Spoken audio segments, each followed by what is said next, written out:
চিকিৎসা করব প্রথম পর্যায়ে। তো কীভাবে প্রাকৃতিক চিকিৎসা করব সেই ব্যাপারে এই ভিডিওর মধ্যে আলোচনা করব।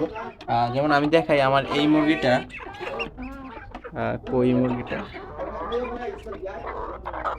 আমার আমার এই যে আমার এই মুরগিটা কালকে খুবই অসুস্থ ছিল। এই মুরগিটা খুবই অসুস্থ ছিল, এই যে যেটা যাচ্ছে, এই যেটা, এই মুরগিটা খুবই অসুস্থ ছিল। তো আমি এই মুরগিটা কি প্রাকৃতিক চিকিৎসা করছি এটা আমি আলোচনা করব। প্রাকৃতিক চিকিৎসা একদিন করার ফলে এই মুরগিটা আল্লাহর রহমতে মানে খুবই হেলদি হাঁটাচলা করতেছে। অ্যান্ড এই চিকিৎসাটা আমি 3 দিন করব। 3 দিন করলে আল্লাহর রহমতে আমাদের মুরগিগুলো সুস্থ হয়ে যাবে। তো আপনারাও এই চিকিৎসাটা করবেন। তো চলুন দেখাই আমি কিভাবে এই চিকিৎসাটা করবেন প্রথম পর্যায়ে। যদি রোগ শনাক্ত করতে না পারি, তাহলে আমি বারবার বলতেছি, যদি রোগ শনাক্ত করতে না পারি তাহলে হচ্ছে আমরা এই চিকিৎসাটা করব। এই যে এটা হচ্ছে মুরগির প্রাকৃতিক ওষুধ, আমরা এই ওষুধটাই মুরগিকে খাওয়াবো। এখন কথা হচ্ছে এই ওষুধটা আমি কিভাবে তৈরি করছি। এই ওষুধটা তৈরি করার জন্য আমার প্রয়োজন হয়েছে কাঁচা হলুদ এবং